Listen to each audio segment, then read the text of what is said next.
Hi, I'm Ina, certified business and life coach, founder of Thrive with Ina podcast, and a columnist for Intentional Living magazine. There's always room for improvement in your current situation, whether it's life, business, or relationships. I help women around the world to get equipped with the exact tools that are needed to propel to the next level.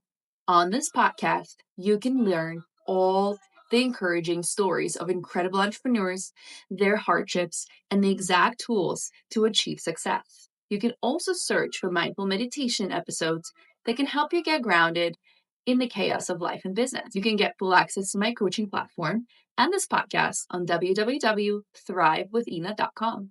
And now, tune into a new episode of Thrive with Ina podcast, and happy listening. Okay, well, hello everyone. Welcome back to Thrive with Ina podcast for another amazing episode right here for you in the village of Port Jefferson. We have a fabulous guest today. Welcome, Mike. Thank you. Thank you for having us. Appreciate you coming. Of course. And we're super excited to interview you today about all of your amazing entrepreneurial experiences. You are a wealth of experiences, and I don't know about that, but I'll do my best. We're really looking forward to hearing all about it. So just to get started, let's tell our listeners a little bit about you, where we are, and how this all came to be. Sure. So my name is Mike, as you said. I am the owner, partner within Silver Linings Restaurant Group. So Silver Linings Restaurant Group started by my partner, John Sarno. Without him, none of this would have been possible. Amazing. So John's vision far exceeds anything that I can speak on my own visions. But as I work with him and through businesses that we open and run, I can see the light down the tunnel. Him and I first got together. We knew each other from high school, so I've known John over 30 years. Amazing. Always through life interacted. We both bartended for the Napper Tandy's Corporation for years. He worked, I think, for 10 years. I worked for 10 years, just a different 10 years. So we never worked together, but both worked for the same corporation. Through that, learned how things not to do in business and things to do in business. Not that they will run anything short of amazing, just things that we wouldn't do as far as staffing wise, and kind of when you work with a mindset from your employee, it tends to make the employee's experience working for you a lot better. Of course. If you follow. Yes. So bottom line is, obviously the house has to make money, but I treat everybody like a family, and we want everybody here to enjoy coming to work and make money, right? That's the bottom line. So the things we learned years later, there was an opportunity. John had owned the original Village Idiot in Patchogue.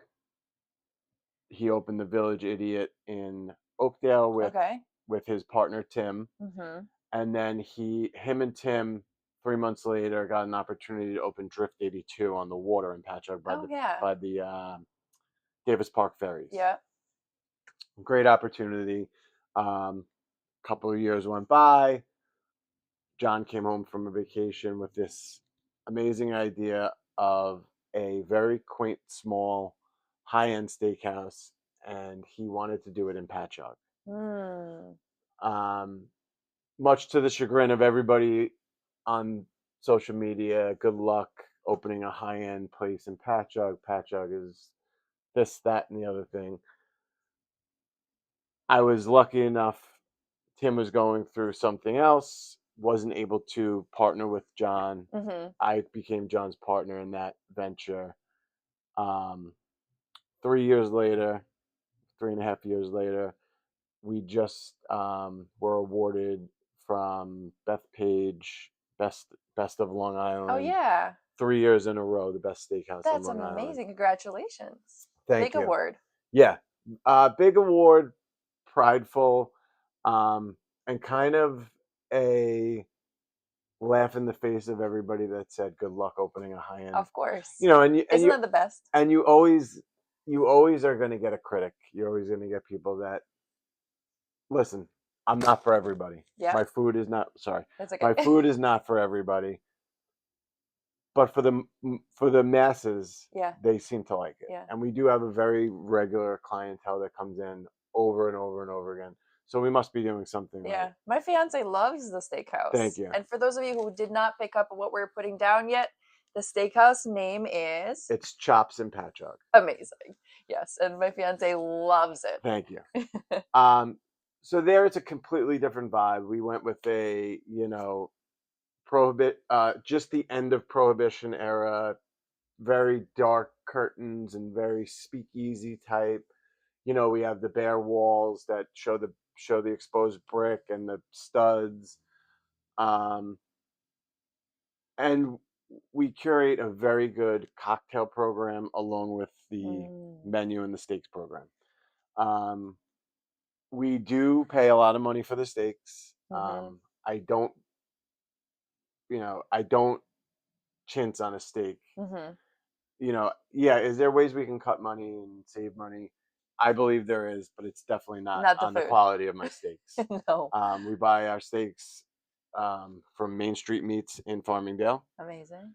They have been consistent for 3 years. I've never gotten one bad steak from them. All our steaks are aged prime, and the quality of what we buy compared to like other things you can buy is far superior. Yeah. I mean, just the way it melts in your mouth is amazing. We actually just had a wine dinner last night. Amazing. That went amazingly.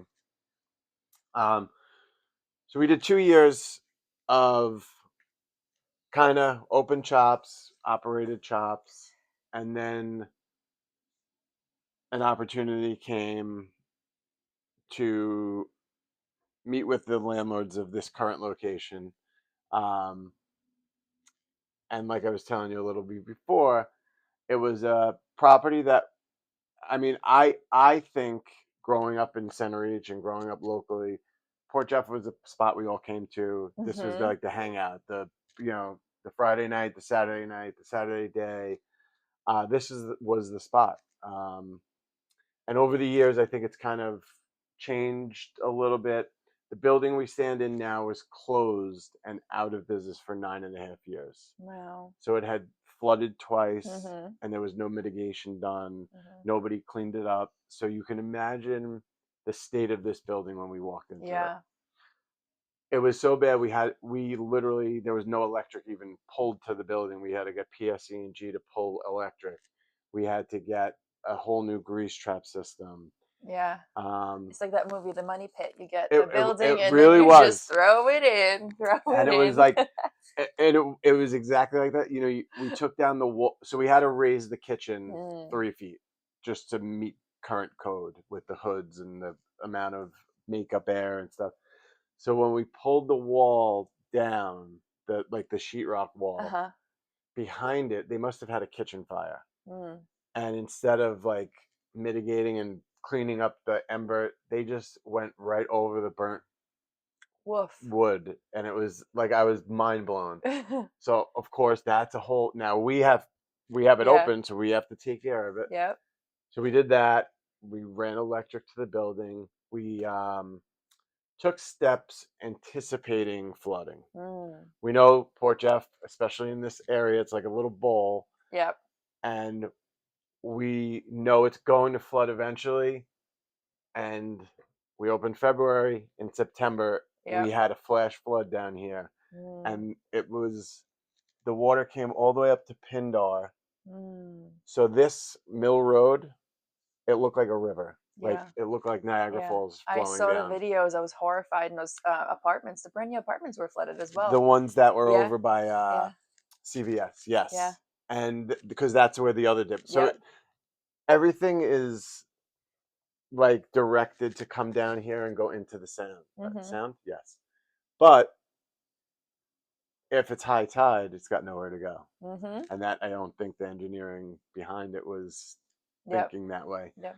So in a perfect storm, Mm-hmm. no pun intended, the water just kind of collected here. I mean, it was pretty forceful. I was because of the advanced steps we took. I have a poured concrete floor. We did 4 feet up on every wall with cement board. Mm. We left a gap so that when you bring the fans in, it will blow Yeah. the air through the wall instead of just Yeah. against it. And I was that night. The water receded at 2 a.m. I was here at 5 a.m. with 5 people. I could have opened For I could have lunch. opened for lunch, but I wanted it to dry out a little more. So we were the only restaurant in town open for dinner. And I can attest to my listeners that there is not a single smell of, we walk through the whole building and I cannot smell that musty, old, moldy, mildew smell. And I'm super sensitive to smells. It smells and feels very dry and clean in here. And we don't filter the air or anything. Yeah, no, I can tell because every time I walk into the building, I can tell what happened in it a day ago and a year ago. Yeah. I have a super sensitive sense of smell. And then when I walked in, it was like a brand new building smell. And you know what? Big applause. Thank you. Yes. I know what it takes to make a restaurant smell that way. Yeah. So when we opened, we actually opened 2 years after Chops in February again. So that February seems to be our running. The week before Valentine's Day is when we usually open. Just happened that way. So we took this, poured a ton of money, a ton of work, a ton of ideas into it, with the premise of making this building. And a lot of people don't know the building I'm speaking about, but right now we're sitting in a very historic part of this village. Yeah. It's the back of the building, or the front of my building, and it's the back of a boat. Yeah. So part of our deal and our renovation process with the village was, the mayor said, could you please just renovate that? Because originally we were going to probably get rid of it because it was falling off the building. It was kind of like one of those things like, do we really need it? And do we need a boat as a part of the building? And yes, you've succeeded. Yeah. So we took the measures to reinforce it, to bring it back to outside looking like a beautiful back of a boat, and also allowing the inside to be kind of loungy but still operable for dining. At this 2 months after we opened here, we got the contract to open a Village Idiot on the green at Indian Island. Yeah. Out in Riverhead. Yeah. So it was kind of like, boom, boom. We opened Chops and had a nice 2-year kind of honeymoon, and then all in 3 months we opened here, we opened Riverhead, and we opened in the OTB building in Hop Hog. We opened a full service restaurant bar there. Okay. So most of my time is spent here in Chops, being that there's so many working parts. I literally just got in the mail today my permit for outside dining, which starts next week. We have a beautiful outside, you saw it. Yeah. Outside dining. We seat 68 people. I just had a power wash Tuesday, and it's ready to go for the season. For me, we own Chops, not a seasonal place, busy, kind of busy all year round. Great. Yeah. Not so much when you're in Port Jeff Village. Very seasonal, very event-driven business. So the Village does a great job. The Chamber of Commerce does a great job with the events that they do hold down here. They do a Dickens Festival in December, which is, that one is amazing. phenomenal. It brings, I think she said 25,000 people for the weekend, which is, I mean, it literally. Did you feel it? Yeah. Okay. It's a great weekend. It's like a busy weekend in the summer. So, but it's in the winter, and everybody's dressed up like a Dickens character. I love that. It's very, very interesting. It's old world. It really is. Yeah. And so we're lucky enough that we're kind of like a centerpiece to Chandler Square and the Village, Mm-hmm. so that the characters actually performed in the front and out on the side. So we got a Wow. lot of buzz from that. Yeah. We've also partnered with the other businesses in Chandler Square, and we've done. Um, I don't know if there's an official name, but I call it the Brooklyn courtyard lighting. Okay. So the courtyard lighting runs from my building across to the other building. Mm-hmm. So at night, You see all the strands of lights. it's like a cool little environment out there, and I do outside music. I love So that. it kind of creates a whole different vibe outside. So all of these shops before, you can imagine this was a rundown, desolate, abandoned building. Yeah. So this alley was dark. Mm-hmm. At the end of the alley is an ice cream place. Yeah. People wouldn't come down the alley because it was just like Abandoned for so many years. you look Yeah. down, you're like, eh. Yeah. So every shop owner said we used to close at like 7:30, 8 o'clock. Mm-hmm. Now they stay up until 11. Yeah. So it's not only, I'm a big believer of community. Yeah. I'm a big believer that, not to quote the movie, but if you build it, they will come. Yes. So I built a beautiful restaurant. Yeah. And of course, I want to be busy, and I would love it to be a gold mine. Mm-hmm. That's not my goal. Mm-hmm. My goal is to help Port Jeff get back on its feet, get back to the way I remember Port Jeff as a kid. Mm-hmm. The Village Way, the Printer's Devil. Like, hey, where do you want to go to eat? Let's go to Port Jeff. Yeah. Not maybe necessarily a restaurant, but let's just go to Port Jeff. Hang out. It's the same thing It's now. a third space. And it's the same thing in Patchogue. Yeah. Like when I asked my wife, hey, where do you want to go to dinner? She doesn't say a specific restaurant. She says says a town. Yeah. Bayshore, Huntington, Farmingdale. And I want Port Jeff to be like on that tip of everybody's tongue. Yeah. The Village has done a great job with trying to, I don't want to say change the codes, but maybe updating them. Mm-hmm. I think a lot of the codes were antiquated, and it Mm-hmm. was coming in as a new business that I thought I was business savvy. Uh-huh. Trying to navigate through the Village codes. old code was just like. Did you need an old English dictionary for it? Because a lot of those laws were written back in the day. This is a very old historic town. It was more of just being diligent. Yeah. Following up, going to the Village and saying, you're the head of the code enforcement. Could you explain this to me, and how do I do it? And then they would look at it and they would explain it, and then I'd go, Still not getting it. No, I'm like, what you just said, does that make any sense? And they would go, oh, wow. No. And I'm like, yeah, we need to fix it. Yeah. So in that sense, they're very flexible with realizing the antiquated systems that were in place, and kind of it not only helps me, but it's going to help the next person that wants to open a new business here. Of course. Right. So I just feel that building a community, and it's nice to see like the guys that own Billy's are partnering with the guys that own the Whiskey Barrel, and they're opening a high-end steakhouse around the corner. Amazing. I think that's amazing.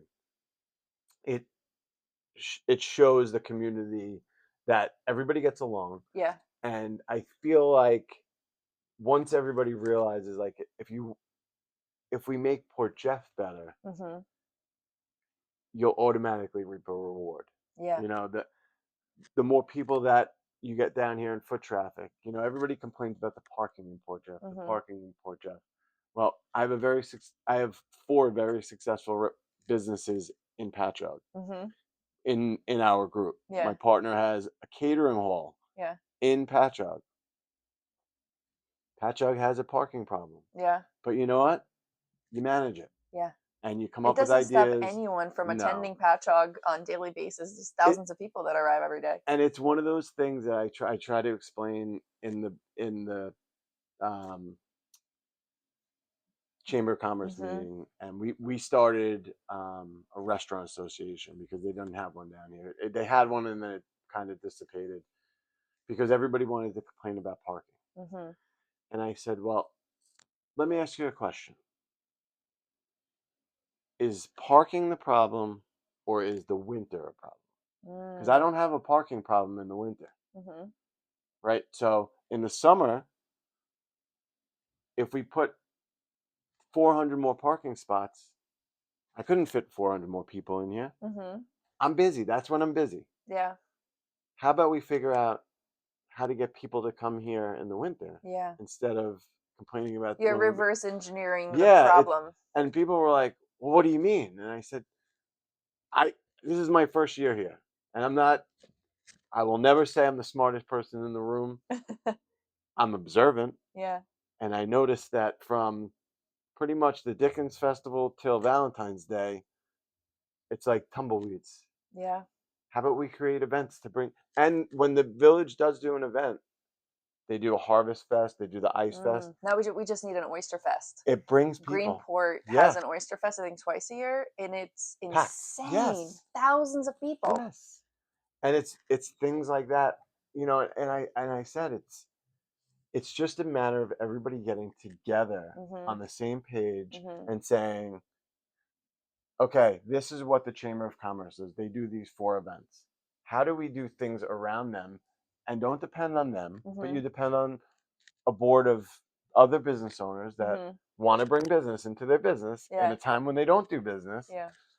And a couple of people kind of looked at me like I was nuts. Yeah. And I'm like, but to me, that's the problem. Yeah. The problem is the winter months. Yeah. Nobody wants to come out in the winter.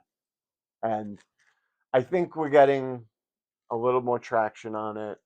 And, you look down the street, the Gap is still closed. Yeah. They're looking to do stuff there. Danford's, there's a new owner coming into Danford's. The Lessings just took over the Port Jeff Country Club. So it's a lot of things and that's, I believe, due to the mayor, Lauren Shepro. I think she is trying to get people that operate businesses very successfully. And we all know Lessings, they own every golf, they run the concession on every golf course pretty much in Suffolk County. Yeah. And they have a successful record. Yeah. Us coming in, we have a very successful track record. Yeah. So I just think tiny steps will get us to the end, and it'll help the whole village. That's amazing.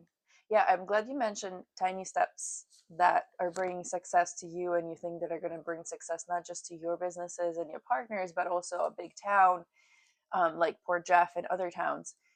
Can you tell us what your biggest challenge is in the sense of taking those small steps every day in entrepreneurship to build a bigger picture? Is it you presenting a bigger picture to your partners or to the town? Or I know it may seem like you're making it seem like it's easy, right? But all of us who are in entrepreneurship, we know that even taking the small steps isn't so easy, let alone actually getting that bigger picture presented or sold per se to people around you. What do you think your biggest challenge was or is in that sense?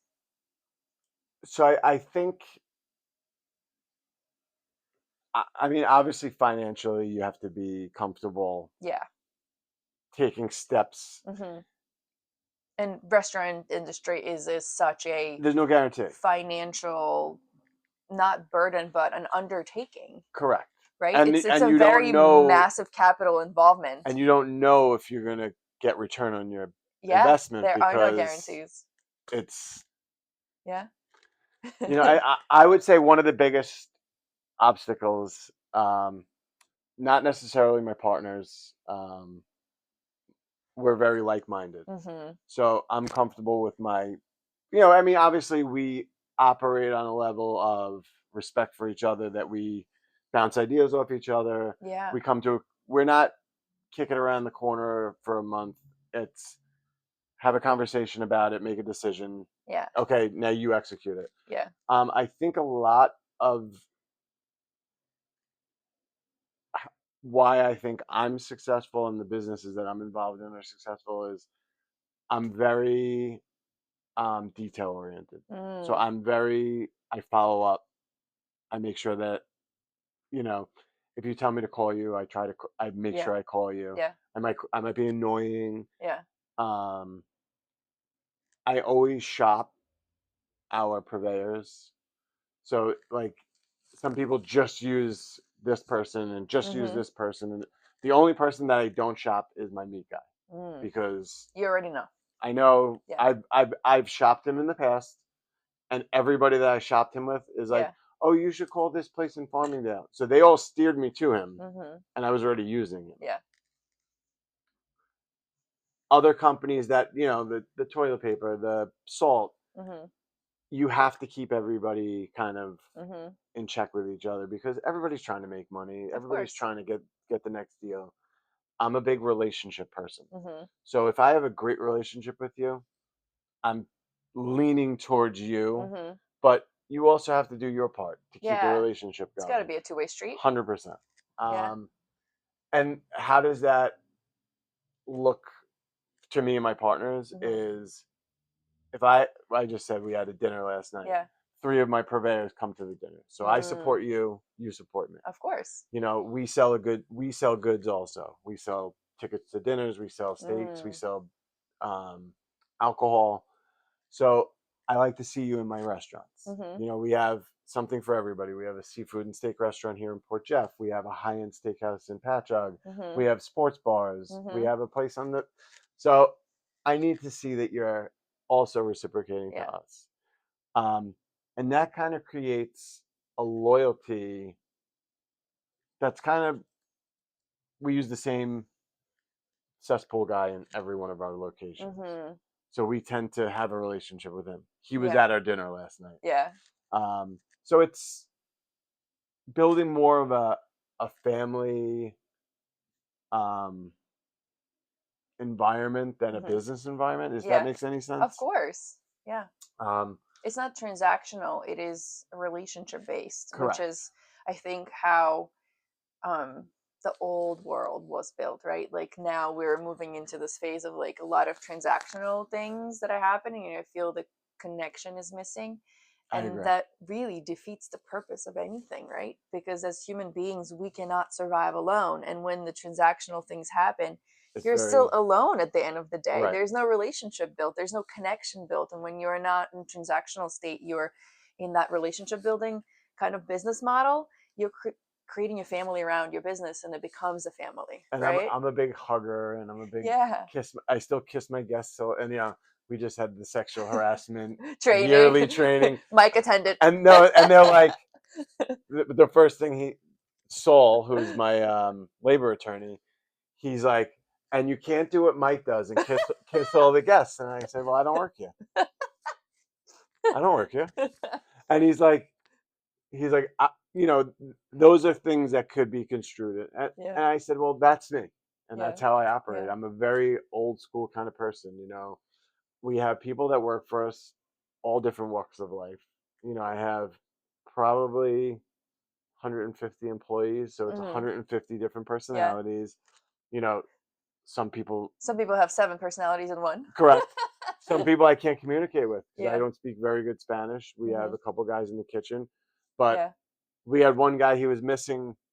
He was missing. I hadn't seen him. And I Hmm. said, what happened to him? And they said, oh, he wasn't feeling good. So he went to the doctor and he's Hmm. been in the hospital for 12 days. And I said, oh my God, well, how is he okay? And then he came back and he was telling me through another employee that he's like, I have to work, but I have to go to a doctor's appointment, but I can't, I have to cancel it because I don't have a ride.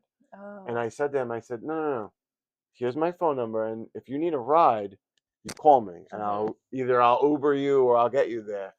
And my chef goes, Mike, you don't even know him. Mm. Like, know him like that. Yeah. And I said, he's worked for me for the last year. I know Yeah. him. He's Yeah. part of this family. Yeah. And if he needs And we to, take care of them. yeah, if he needs to get to the doctor, I mean, I feel like everybody should be able to get to a doctor's appointment. Yeah. So Basic. I don't necessarily think of it as a business most of the time. In a purpose sense, yeah.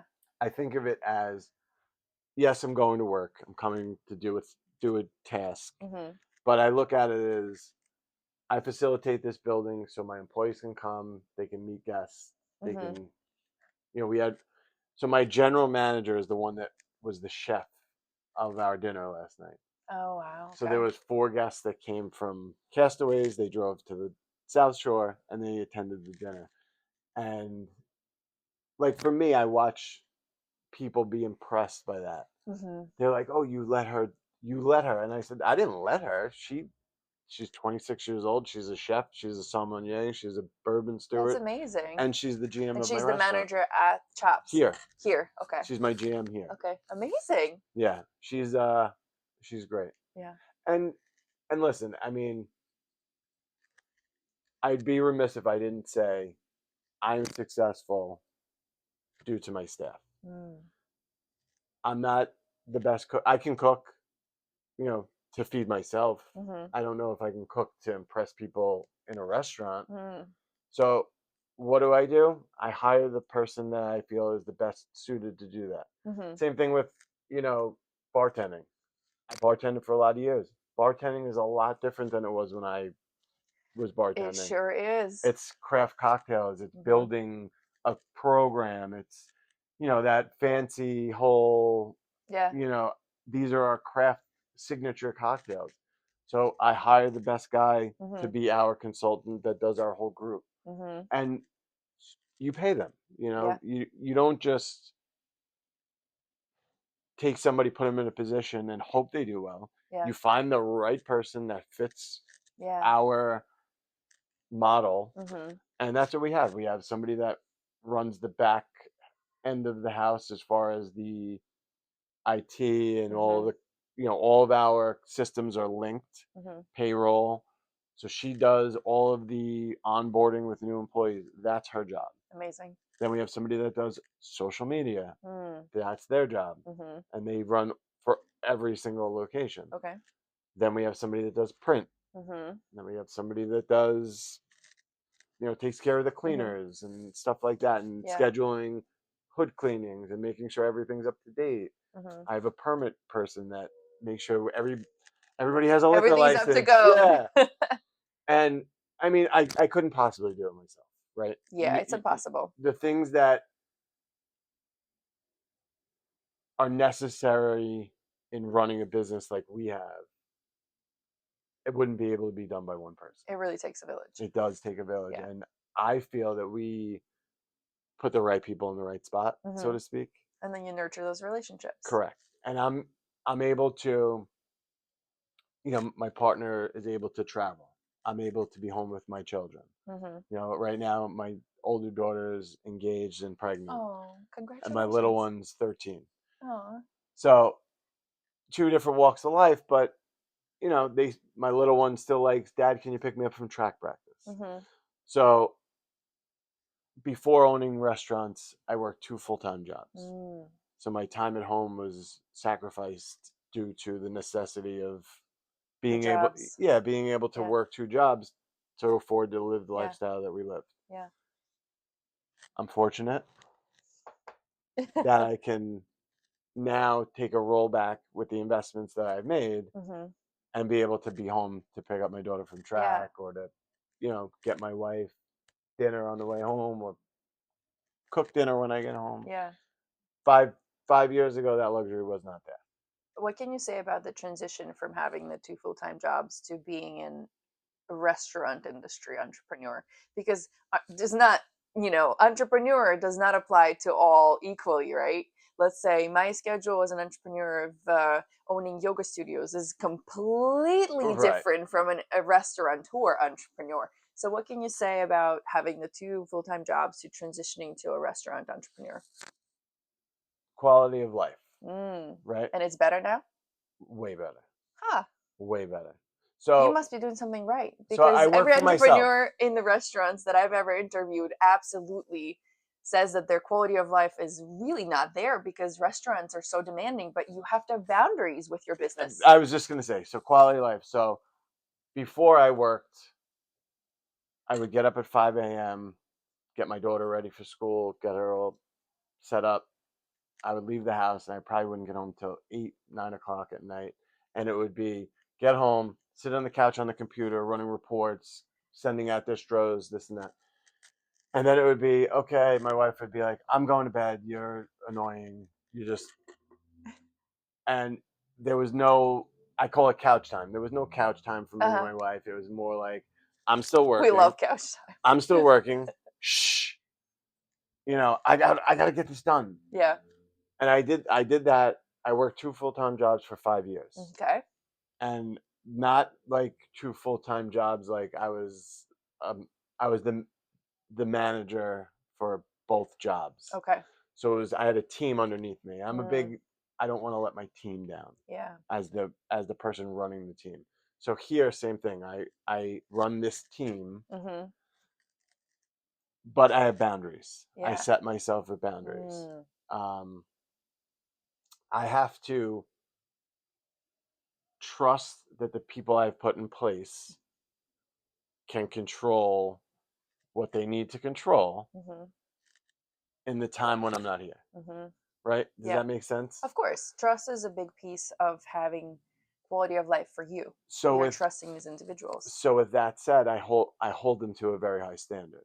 I don't want to say it this way, but I don't coddle them. I don't, hey, I got a bad review, let's work on that. I more nip it in the bud, like, listen, that doesn't happen.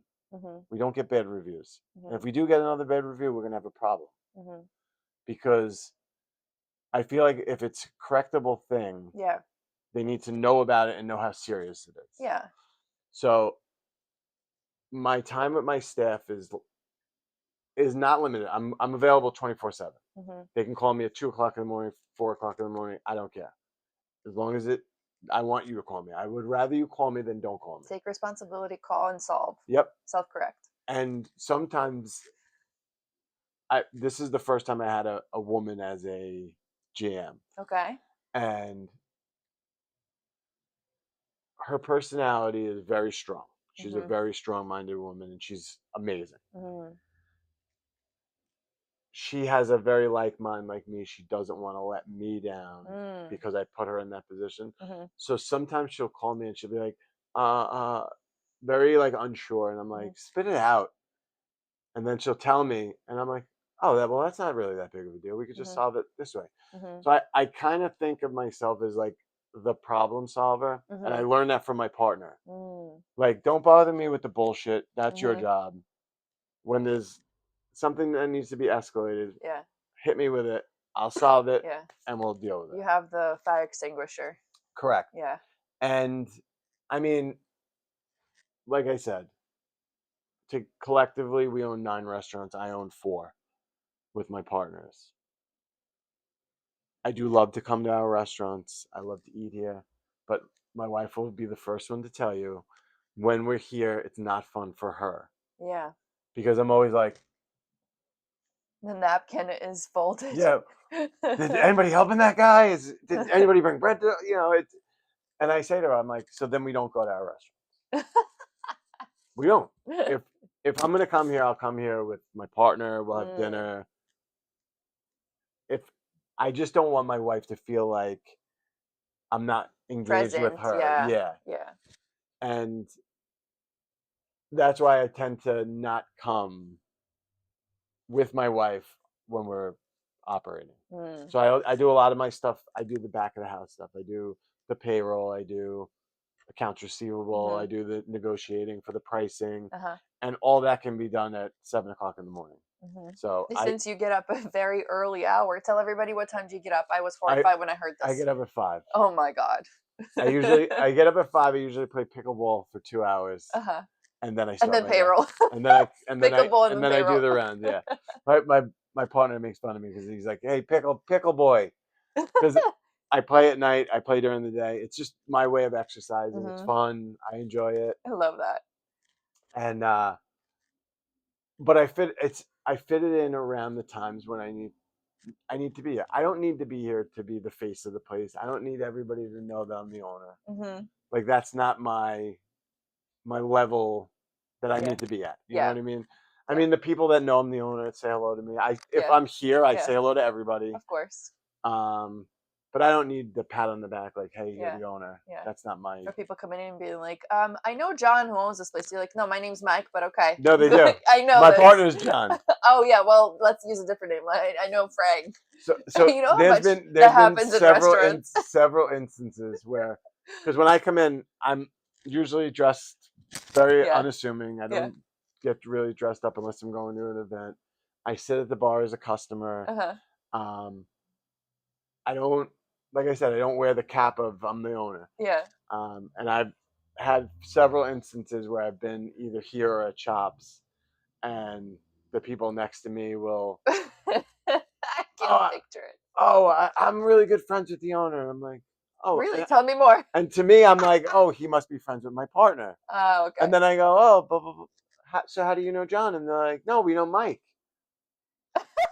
And I'm like, oh, cool. That's interesting. How do you know Mike? Yeah. And then it turns out, from a friend of a friend of a friend. Yeah. Oh, we heard of me. They told us to come in. I said, well, I'm Mike. Oh, you ever do this? Yeah. Okay. And they're like, I would totally just play along with this. There was one time, so at Chops, my picture is on the wall. Oh, okay. As our opening announcement for our grand opening. Okay. And this couple complaining. Finally, they just weren't happy. It was one of those situations where you're just not going to make everybody happy. Complaining about the seasoning in the butter for the bread. Ugh. How come the bread has seeds on it? I can't believe the bread has seeds on it. Complaining about the beer that we carried. And I was just like, oh my God. Like, do you have nothing better to do? Yeah, some people can be made happy. And that's the thing. Like, if you're not going to be happy, stay home. Yeah. Just stay home. Yeah. And the couple left, and they were with another couple. And the other couple moved over closer to me, and they're sitting next to me, and the guy's talking to me, and he says, oh, I'm so embarrassed. Those are my friends, and, I can't believe it. And he's like, did you hear what happened? And I said, oh, no, I really wasn't paying attention. And he's going on and on and on. And his wife taps him on the shoulder, and she goes, and he looks at the thing, and he goes, oh, my God, are you the owner? And I said, I am. And he goes, oh, my God, I'm so embarrassed. I said, listen, you don't have anything to be embarrassed about. Yeah, it happens. Your friends left. Enjoy your meal. Yeah. But, I'm very unassuming. I don't need recognition. Listen, we built a great place. We, as a group, built a great place. And when I say we built a great place, right now there's nobody here. Yeah. So we have the privilege of the whole place ourselves. Aesthetically, the building we built. Yeah. But the environment in the building and the staff and the food, that's part of building a brand and a business too, right? So that I give to my staff, my managers, my front of the house, the back of the house. I'm a big believer in respect. So like I said, I worked for Napper Tandy's. So one of my things was I would work at Napper Tandy's at night, and I would sell beer during the day. Then I wanted to get out of the restaurant and bar industry. I took a job working the overnight shift as a custodian at Smithtown High School. So I would work a day shift, go home and sleep for 2 hours, and I worked the overnight as a custodian. Yeah. So I've done every job in the restaurant that you could ever imagine. I've plunged toilets. I've fished things out of the toilet. I've unclogged drains. Nothing is beneath me. So I don't just come in and say hi to a select few people. I say hello to my managers. I say hello to all the front of the house people. I go in the back. I say hello to the dishwasher. I say hello to the chefs. I treat everybody like human beings. I feel that goes a long way. Yeah. I feel that people are people, right? Yeah. And you should treat them that way. Yeah. It's not, well, I'm the owner and you're just this. Yeah. It's you're a part of my business. Yeah. You're a part of what happens here, whether it be you're the dishwasher or, listen, I'll tell you, if the dishwasher doesn't show up for work, the restaurant is not screwed. Going anywhere. You're screwed. Yeah. So dinner service is over. I hold everybody in high regard that their position that they hold is very important. And it is. It takes a village. And in this industry, it one little hiccup could derail the train. One person out of the building, it's it. That's the train is not going anywhere. And it doesn't matter how pretty the building is. Nope. It Well, Mike, thank you so much. This Thank has you. been an incredible Yeah. conversation. We can talk for hours. know, we I could. love this industry. You love this do. industry, even though you wanted to get out of it. Now here you are back with way more roots, Yes. systems than It's- you ever went. Listen, the industry is not for everybody. No. We know that. I do feel you're either made for this industry. Mhm. It's not something you can learn and be good at. Yep. It's something you just have to have inside of you. Like, Yeah. you know, if that makes Yep. sense. Yep. And again, I love it. We're definitely, you know, this is not the last spot we'll be in. Yeah. I hope not. Can't wait for the summer. Yeah.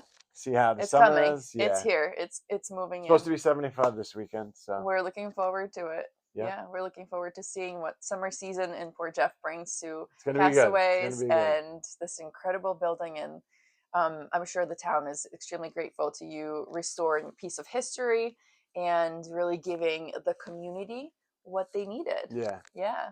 And it's nice to be involved in a community like this. Yeah.